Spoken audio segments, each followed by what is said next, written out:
Во имя Отца и Сына и Святаго Духа.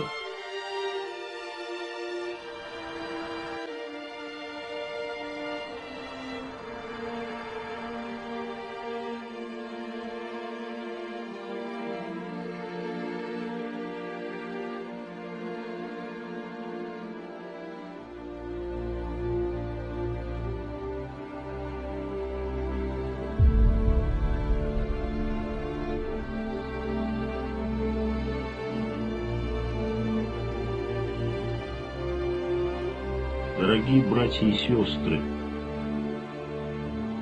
сегодняшняя наша тема – это лжеучение папизма.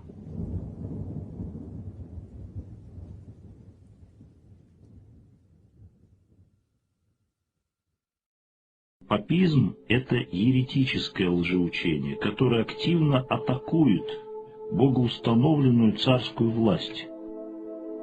Последователи папизма стремятся захватить власть у людей, которые получили от Бога ее, то есть вот эту царскую власть, законно и по праву. Это прежде всего цари, которых Господь благословил царствовать. Это и мужья, как цари в своем семейном царстве, в своей семье, то есть в своем малом царстве. Таким образом, это и все православные христиане, которые направляются еретиками на ложный путь. «Мною цари царствуют, и сильные пишут правду, говорит Господь» в книге Притч. «Не прикасайтесь к помазанным моим, говорит Господь». Дело управления народами – самое трудное дело. Читаем мы о божественной природе власти у святого праведного отца нашего Иоанна Кронштадтского. Сам Бог, владыка владык и царь царей, утверждает за царем верховную власть. Кто посаждает на престолы царей земных? Тот, кто один от вечности сидит на престоле огнезрачном, продолжает отец Иоанн. Царям земным от него единого дается царская держава, он венчает их диадемою царскую. Только Бог может уполномочить избранного человека на царство и вручить ему самодержавную власть, облекая его славою, величием, силой. Вот такие замечательные слова святаго праведного отца нашего Иоанна Кронштадтского. Говоря о происхождении от Бога царской власти в ветхозаветные времена, святитель Филарет напоминает, как и в новозаветный период времени царская, уже христианская власть, начиная с Константина, произошла тоже от Бога. Это случилось после того, как Господь сам обратил Константина в христианскую веру перед битвой его с Максентием. Однажды, полуденные часы дня, когда солнце уже клонилось к западу, говорил Константин, я собственными очами увидел составившееся из света и лежащее на солнце знамение креста с надписью «Сим побеждай». Вслед за тем во сне явился Христос Константину и повелел сделать знамя, подобное виденному на небе, употреблять его для защиты от нападения врагов. Константин исполнил повеление. Под знаменем креста победил Максентия, сделался единовластителем Римской империи, уверовал во Христа и явился первым христианским царем равноапостольным. Не очевидно ли из этого, восклицает святитель Филарет, что цари христианские первое начало свое ведут непосредственно от Царя Небесного. Священное Писание, как Слово Божие, ясно об этом говорит. И в книге пророка Даниила, и в книге «Премудрости» Иисуса сына Сирахова, и в Святом Псалтире, и в книге «Исхода», и в книге пророка Исаии, и в книге Первых Царств. Об этом говорят святые первоверховные апостолы Петр и Павел в своих посланиях. Но несмотря на это, последователи папистской ереси утверждают, что власть епископа выше власти царя. Это их заявление указывает на коренное отличие православия от папистского заблуждения. Епископы и священники не наделены Богом господскими, то есть царскими полномочиями над православным народом. Это цари царствуют, а священники, патриархи в том числе, обязаны пасти Божие стадо, не господствуют над наследием Божиим, но подавая пример стаду, как сказал первоверховный апостол Петр в своем первом послании. Сам Господь еще в Ветхом Завете установил четкое разделение между царской и священнической властью. Он сказал Моисею: «Ты будешь ему, то есть Аарону, говорить и влагать слова мои в уста его, а я буду при устах твоих и при устах его, и буду учить вас, что вам делать. И будет говорить он вместо тебя к народу. И так он будет твоими устами, а ты будешь ему вместо Бога». Правильное отношение к власти имеет самое непосредственное отношение к нашему спасению. Такова непреложная истина церковного предания. Везде, где духовенство бесчинно мнит себя господами стада Христова и группируется в отдельную касту посвященных, процветает папизм.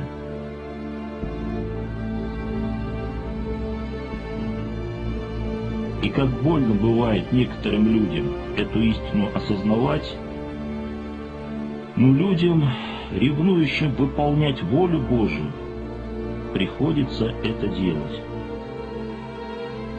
Разговаривая, например, с мужчинами, такие вот священники, паписты пытаются контролировать все, даже интимную жизнь. При этом сам разговор на исповеди об этом унижает мужское достоинство исповедника. Женщин тоже контролируют, выясняют вплоть до самых деликатных вещей. Фантазии папистов очень богатые. Часто женщина и не подозревает, как сильно она душевно обнажена перед духовником. Причем все это прикрывается благим намерением спасти душу несчастную. Став жертвой паписта, такая женщина иногда неосознанно начинает разрушать свою семью. Муж, например, хочет одного, а жена говорит: «А мне батюшка не благословил». И начинаются семейные ссоры, раздоры, разводы. А батюшка-папист радуется.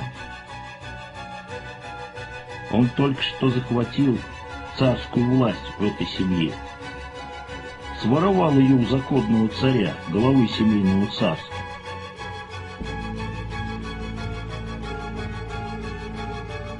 Надо сказать, что ересь папизма тесно переплетается и с ересью жидовствующих.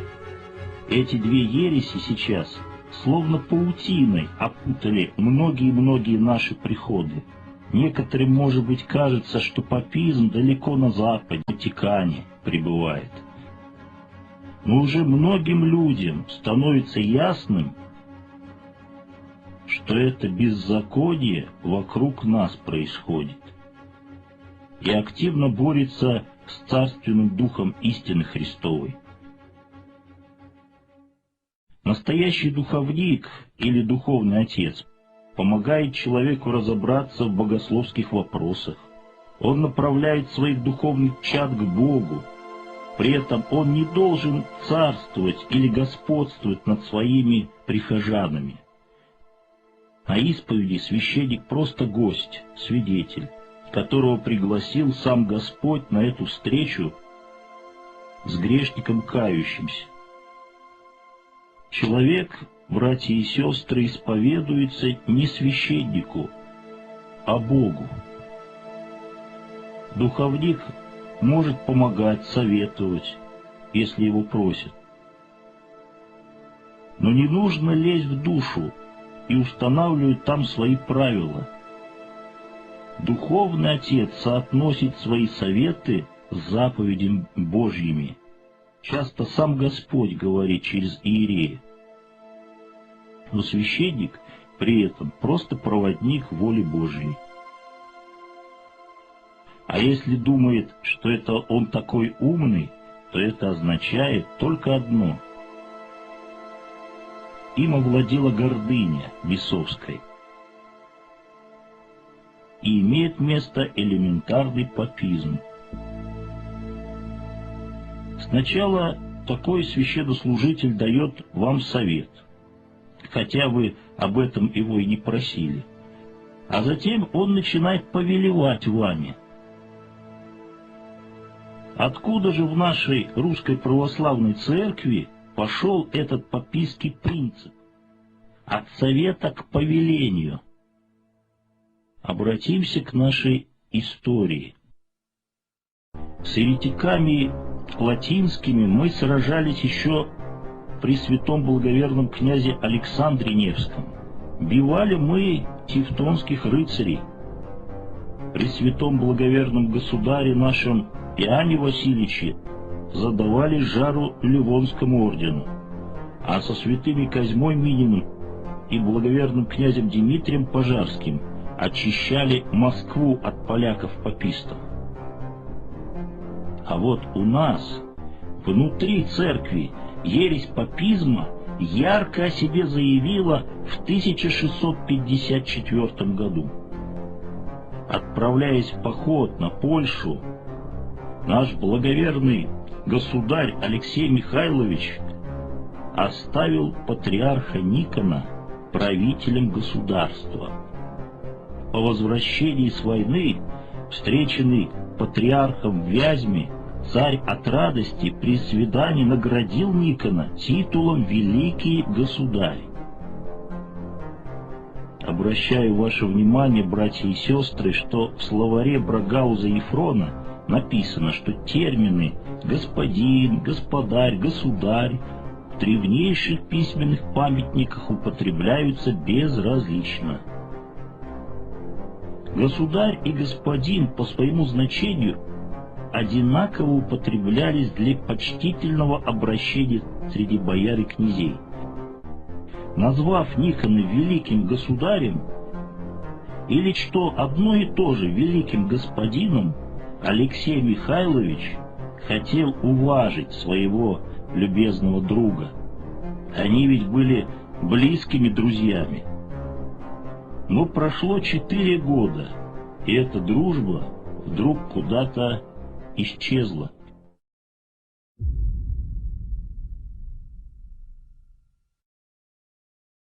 Никон изменился, стал любить почести, внешнее подобострастие. Везде всех заставлял величать его царского холопа, в общем-то, великим государем. У него были особые патриаршие стрельцы, которые постоянно обходили Москву.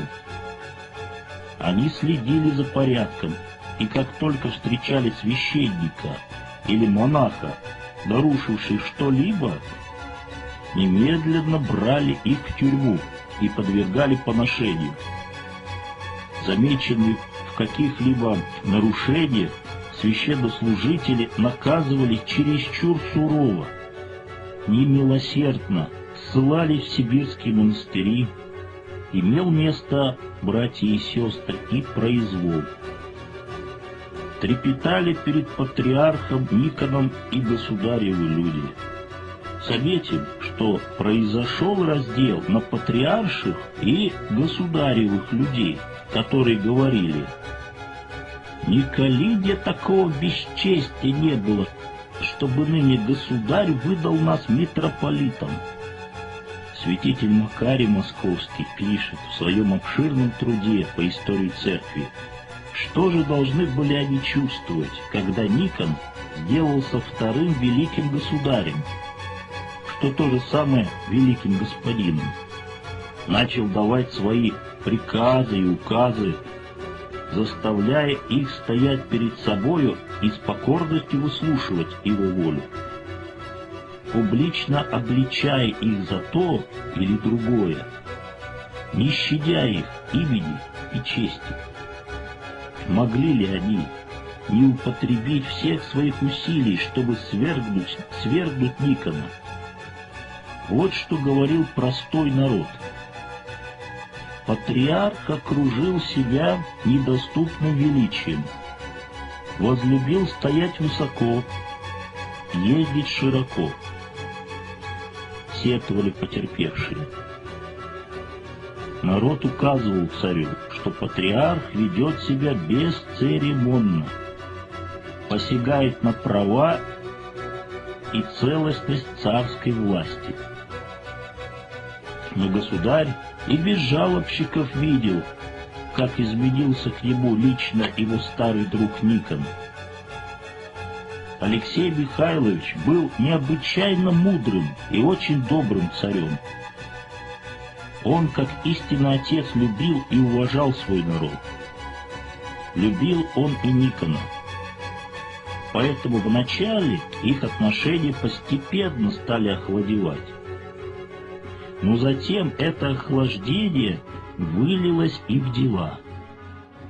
Царь отменил некоторые распоряжения великого господина, а потом поставил возгордившегося патриарха на место, стал назначать священников и игуменов без согласования с Никоном, что являлось прямой царской обязанностью, как главы земной воинствующей церкви. Вначале он, видимо, считал, что Никон, как близкий друг, поможет ему в этом деле. Он доверился человеку, на которого, казалось бы, можно было положиться. Ведь Никон был очень сильной личностью, вполне способной ведать управленческими делами церкви. Но он, слуга государев, то есть его холоп, возомнил, что это он является главой церкви, и создал фактически государство в государстве, свой какой-то независимый Ватикан.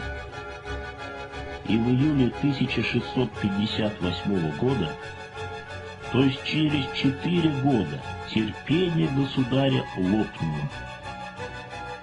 Алексей Михайлович открыто высказал патриарху о том, что прерывает всякие отношения личной дружбы с ним, и велел передать, что запрещает ему впредь называться великим государем. Его царское величество на тебя гневен, объявил князь Юрий Рамадановский, посладник царя. Ты пренебрег царское величество и пишешься великим государем, а у нас один великий государь — царь.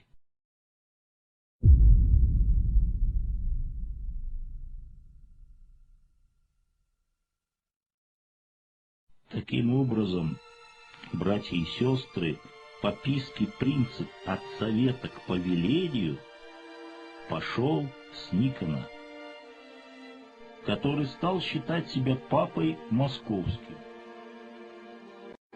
великим господином всея Руси. Сам папистский дух проник к нему через гордыню, а сатана оставил на этом титуле свою зловещую печать. Почему Папа Римский иногда называется антихристом? Находим мы об этом у святителя Игнатия Бринчанинова. Да потому что он наместник, то есть сидит на месте земного Христа.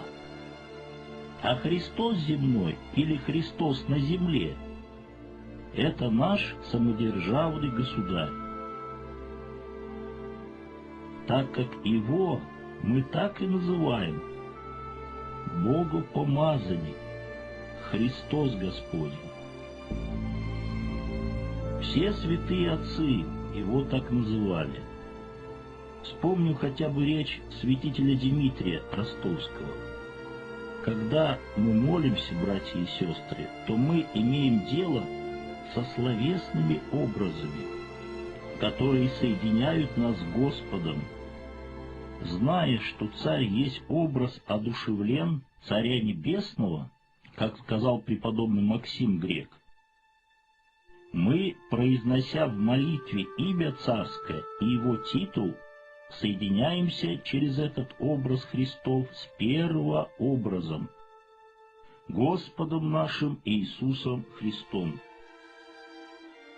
Поэтому так и важно молиться по царскому чину. Потому что молитва — это связь с Господом. С кем же мы соединяемся, братья и сестры, когда возносим многолетие великому Господину?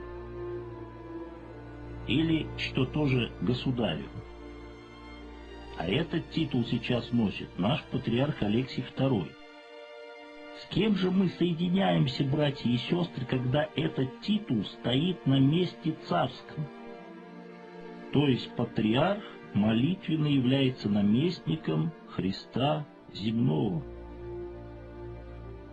Делайте вывод сами, братья и сестры. Я же уже давно этот вывод сделал, когда начал молиться по царскому чину.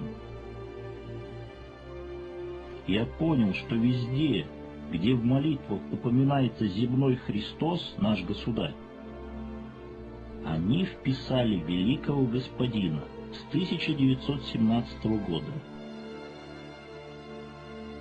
А до революции в богослужебных текстах божественной литургии никакого великого господина и прочих господинов не было. В современных же текстах вместо образа Христова был поставлен другой образ. Тоже своего рода икона, на которую сейчас молятся. Это страшная икона, образ Антихриста, который молитвенно существует своей самостоятельной жизнью, помимо патриарха и других епископов. Этот папистский образ возводит к своему первообразу, отделяя душу человеческую от Господа и унося ее дальше и дальше в свой Ватикан. Когда 2000 лет тому назад ветхозаветные архиереи и старцы по властолюбию не захотели отдать власть над народом законному царю, Господу нашему Иисусу Христу,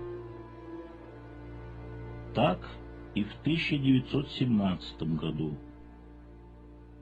Уже новозаветные архиереи и старцы, уподобившись своим ветхозаветным предшественникам, по властолюбию предали Христа земного, помазанника Божия, живую икону Спасителя на пропятие. Как 2000 лет тому назад, так и в 1917 году нежелание делиться властью с Христом толкнуло священство на открытый бунт против Господа и Христа Его. К чему все это привело? К Чего добилось предавшее Бога и его помазанника духовенства? Благо и процветание церкви? Ведь именно под этим предлогом было совершено клятвопреступление. Нет, дорогие братья и сестры, никакого блага церкви от этого не было. Наказание Ветхозаветной церкви последовало в 71 году, когда Господь руками римского полководца Тита Веспасиана сравнял с землей Иерусалим и рассеял евреев по всему миру. Чудо же гнева Божия над Россией свершилось еще быстрее. В феврале-марте 17 года Россия отреклась от Господа и Христа Его, а уже в 18 году Господь попустил агентам сатаны поголовно истреблять предателей Бога, царя и Отечества. Март 18 года. Убит священник станицы Усть-Лабинской Михаил Лисицын. 3 дня водили его по станице с петлей на шее, глумили, сбили. На теле оказалось более 10 ран. Это отсюда, из Лабинской, неслось стенот приветствия. Собрание священнослужителей новому строю. Апрель 18 года, в Пасху, под святую заутреннюю. Священнику Иоанну Пригоровскому в станице Незамаевской, что рядом с Екатеринодаром, выкололи глаза, отрезали язык и уши. За станицей, связавшие живого, закопали в навозной яме. Духовенство Екатеринодара всего год назад выражало радость от наступления новой эры в жизни церкви. Весной 18-го в Туле большевики расстреляли крестный ход из пулеметов. Совсем недавно тульское духовенство в тесном единении с мирянами надеялось на возрождение церкви к новой светлой жизни. Март 20-го года. В омской тюрьме убит архиепископ Сильвестр Омский и Павлодарский. Это подчиненное ему духовенство одобряло телеграммой новые условия жизни Отечества.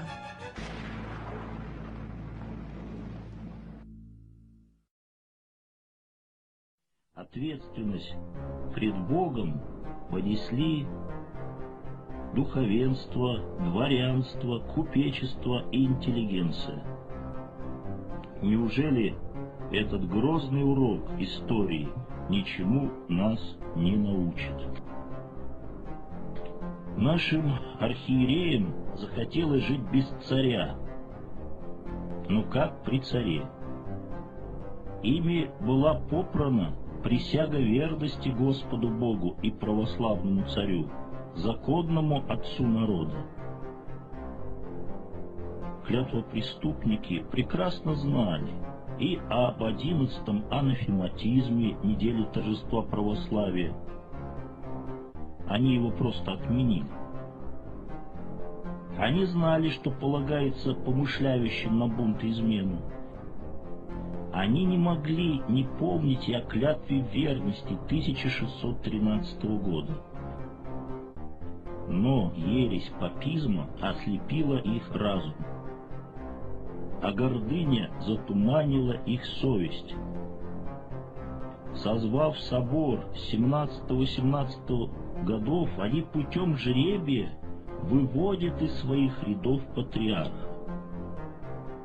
Они ликуют, ведь восстановлено патриаршество, которое объективно еще во времена Петра Алексеевича было отменено, так как народ путал царскую власть с патриаршей властью. Они с восторгом отзываются о Никоне. Патриарх Никон предстает уже как невидный страдалец, который незаслуженно был обижен Алексеем Михайловичем. ими осуждается великий Петр. Все царское для них становится ненужным, отжившим свой век. И, конечно, ими не был услышан такой человек, как князь Николай Живахов, который изрек очень мудрую мысль.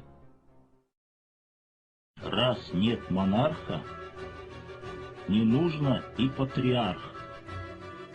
По одной простой причине. Патриаршество без удерживающей руки богопомазанника очень легко скатывается к ереси папизму в самой худшей форме. Каждый храм становится маленьким Ватиканом, а каждый настоятель храма мнит себя маленьким Папой Римским. И уже не священник при приходе, а приход при священнике. Папство не имеет канонических обоснований, как не имеет его и патриаршество. Ибо и папство, и патриаршество зиждется на превратном толковании 34-го правила святых апостолов. Ложность толкования заключается в том, что отождествляют старшего в области епископа, окружного митрополита в современном понимании, с патриархом и присваивают ему права, канонами не предусмотренные. Вот что пишет князь Николай Живахов. Братья и сестры, архиереи, пораженные ересью папизма, первыми совершили революцию на дискосе, перестав вынимать частицу за императора, Христа земного. Они первыми присягнули временному масонскому правительству еще до отречения государя-императора Николая II. Они первыми принимают решение убрать всякое моление о государе и царском доме из молитвословий православной церкви. Ими же корректируются, а затем изменяются надписи на святых антиминцах. Уподобившись врагам Христовым Анне и Каиафе, первосвященники Русской Православной Церкви показали всю нелепость, слабосилие и никчемность своей власти, не способной защитить даже самих себя. И сказал Моисей Аарону: что сделал тебе народ сей, что ты ввел его в грех великий. И поразил Господь народ за сделанного тельца, которого сделал Аарон. Книга Исход. Признав жизнь без царя светлым будущим, они выбивают твердую почву из-под ног многих простых верующих людей. Тем самым наносится мощный предательский удар в спину русского православного самодержавия. Многие общественные организации и движения за веру царя и Отечества поэтому сходят с исторической арены, так как в основном они опирались на официальный голос церкви. Тем самым именно русское духовенство стало тем орудием, руками которого была расчищена дорога для прихода в мир человека греха, Антихриста. Конечно, братья и сестры, не все архиереи и священники предали царя. Но верных было так мало, что их просто можно было перечислить, особенно не затрудняясь. На священников-монархистов началось открытое гонение со стороны папистского епископата. Верных государю епископов Петерима Окнова и Макария Невского сместили с кафедр и направили на покой. Еретики-паписты созвали собор 17-18 года, который еще с семинарской парты преподносится как какой-то выдающийся, а на архиереев-участников одевается героический ореол. Ну как быть со словами преподобного Федора Студита, который четко произнес: «Не всякое собрание епископов есть собор, а только собрание епископов, стоящих в Христовой истине». Святитель Феофан Полтавский пишет: «Будет собор или нет, зависит не от количества собравшихся на него, а от того, будет ли он учить и мудрствовать православно. Если же отступит от истины, то не будет собором, хотя бы и назывался таковым». Знаменитый разбойничий собор был многочисленнее многих вселенских, однако не был признан вселенским, а получил именование беззаконного, позорного, еретического соборища. Да и все соборы, братья и сестры, созывались не иначе, как помазанниками Божьими. Господь устами святого царя-искупителя Николая сказал удивительные слова, которые навеки будут греметь обличительным гласом для всех папистов.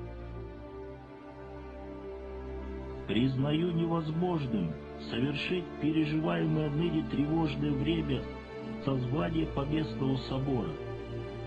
Предоставляю себе, когда наступит благоприятное для сего время, по древним примерам православных императоров дать всему делу движение и созвать собор Всероссийской Церкви для канонического обсуждения предметов веры и церковного управления». То есть из этих слов ясно, что они фактически пошли против воли нашего самодержца. Тогда созвали собор. После того, как Господь прогневался и отнял от нас защитника и хранителя православия, самодержавного государя, после невиданной мясорубки, когда пролились реки крови, многие из числа духовенства раскаивались в своем безумстве. Но было уже поздно. Свершилась воля Божия над Россией. Господь Бог не дал священству господских царских полномочий над народом, как стадом Христовым, которое уже сегодня ждет своего настоящего пастыря, православного грядущего государя, батюшку-царя. Господь предостерегает своих истинных служителей от папистского пагубного заблуждения устами апостола Петра. Слушаемся и вдумаемся еще раз в эти слова, чтобы раз и навсегда вырвать из своего сердца эту страшную, душепагубную папистскую заразу, из-за которой был повержен Второй Рим, славная Византийская империя. Пастырей ваших умоляю я, сопастырь и свидетель страданий Христовых и соучастник в славе, которая должна открыться. Пасите Божие стадо, какое у вас, надзирая за ним, непринужденно, но охотно и богоугодно, не для гнусной корысти, но из усердия, и не господствуя над наследием Божьим, но подавая пример стаду. И когда явится пастырь-начальник, вы получите неувядающий венец славы. И вот сегодня, братья и сестры, хочется высказаться в поддержку владыки Диомида, который не господствует над наследием Божиим, а подает пример стаду. Он мужественно выступил и обличил в царедворчестве епископов, которые забыли эти святые слова. первоверховного апостола. В сердце русского народа он всегда останется владыкой-епископом Диомидом. Он герой нашего Отечества. Сейчас мало таких людей, способных пойти на духовный подвиг. Он столкнулся с целой глыбой непонимания. Основание и черная сердцевина этой глыбы заключена в ереси папизма, которая отрицает царя как земного Христа и все царское, а значит Божие. Данная ересь ставит по-прежнему епископа во главе церкви и считает его главою великим господиной Папой Московским, присягу которому якобы нарушил епископ Диомид. Он правильно их обличает, когда говорит, что уже 20 лет не собирается поместный собор, который может поставить на повестку дня самые наболевшие церковные вопросы. Он правильно говорит, когда обращает внимание, что образовалась огромная пропасть между простым народом и архиереями. Он сражается с ересью цаrebорчества. Она же, по сути, является ересью иконоборчества, так как государи наши суть живые святые иконы Господа нашего Иисуса Христа.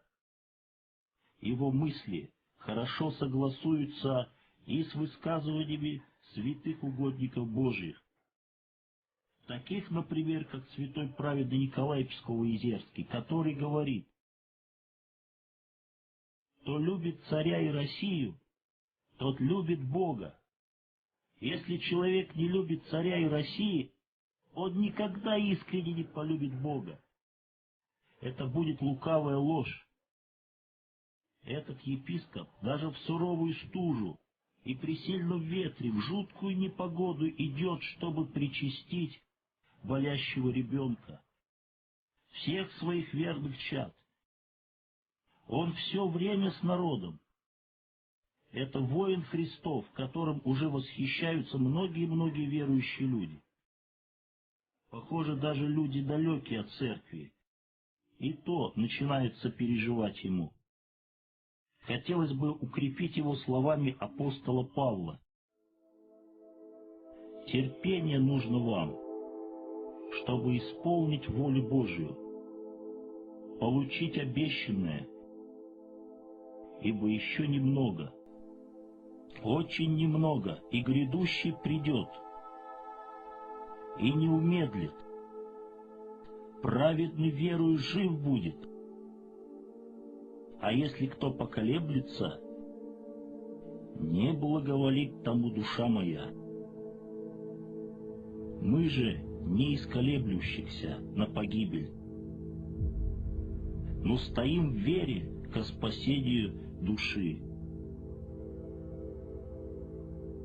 Братья и сестры, храни вас всех Господь. Я высказал свое личное мнение как священника. Просто хотелось бы обратиться к вам, чтобы вы сами думали, как относиться к нашему владыке Диомиду. Очень важно учение о царской власти. Раньше, как люди благоговейно почитали государя, Господь и Спаситель наш ведь повелевает нам: воздавайте кесарево кесарю, а Божие Богу. Так Царь Небесный не освобождает нас от исполнения обязанностей наших к Царю Земному, но сам провозглашает эти обязанности и сам повелевает исполнять их. От всех требуя исполнения обязанностей к Богу, воздавайте Божие Богу. Он от всех же требует исполнения обязанностей и в отношении к царю. Воздавайте кесарево кесарю.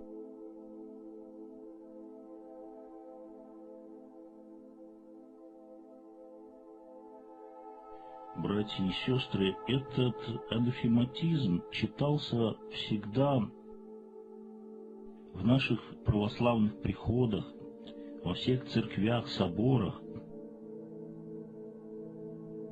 и даже читался и в 17 году, что интересно. Говорится о том, что кто осмелится на бунт и измену, кто считает, что благодать Духа Святого на государя не изливается и умышляет против государя, тому анафема трижды.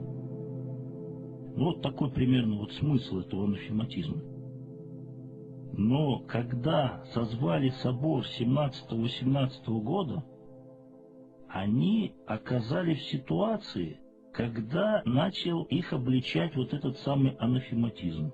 И чтобы как-то вот избавиться от него, они просто его отвергли, отстранили, убрали в сторону. Но, тем не менее, так молилась наша православная церковь и святые угодники Божии. Этот анафематизм несет силу, соборную силу. Поэтому, конечно, это невнимание вот к этому анафематизму, оно привело к тому, что люди оказались, по сути дела, под анафемой. Те, которые дерзнули пойти против богопомазанника.